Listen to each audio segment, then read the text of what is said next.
Сурвалжлагч Малчны хотонд чиг татуулсан хаврын салхи урам сэргээ мэдлэхэд сурвалжлагч бид нар хуучин барах хушууны баруун үзүүр сумны үзүүр гацааны малчин айл хувьсгалтын уяанд бууж очлаа.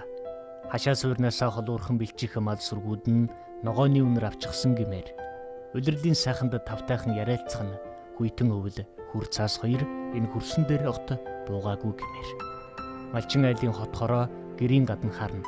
Айлын эзний ихэр зэрэг ажилч гэдгийг нь гадарлана гэдгээ.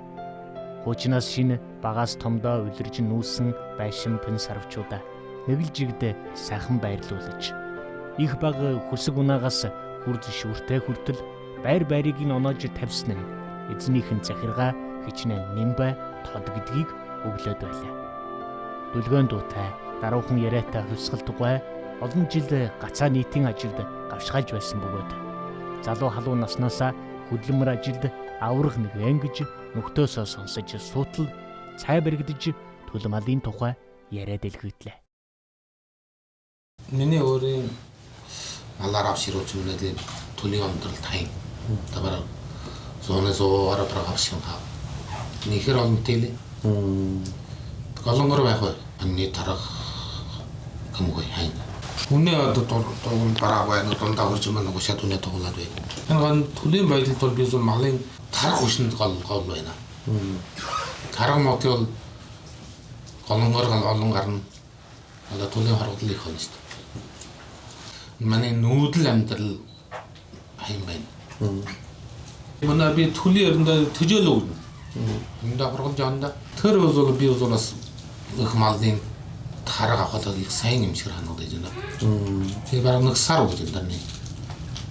Ногоон дортор 5-10 дортор тэр төжөөл өгөөд эргээд мал ногоос уухтал тэнгэлтэн түрнэ.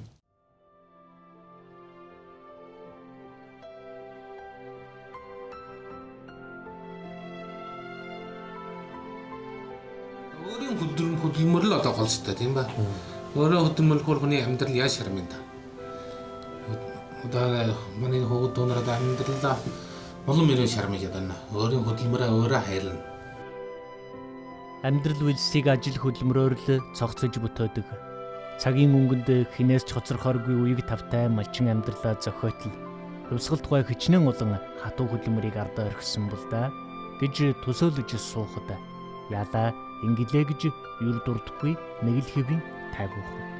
Эрчим чангарсан малжил үйлдвэрлэлийн өрсөөнд өөрийн гисэн туршлага дэмэ харамгүй хуваалцаж ирэх маргаашийн тухай зургилж байлаа. Харин нөгөө өрөөнд түүнд олгосон олон яруу алдар өргөмжлүүд тавиастай. Тэдгээрийн дунд хөдөлмөрийн жишээж хэмэх алдар тодхон дурыхад ажилч хөдөлмөрч хүн бүгд тийм л нэг даруухан байдгийг санаж хүний нэг нас хөдөлмөр тэмцлийн тухай өөрийн эрэхгүй санагдуулна. Ариун цагаан хөдөлмөрөөр аж түрэн амьдрах хүн бүхэн эгээл бор байсан ч хийсвэр хоосон биш үнэн хүү агуу байх ёстой. Тийм ээ, урсгсан хөлс худлаг хэлэхгүй.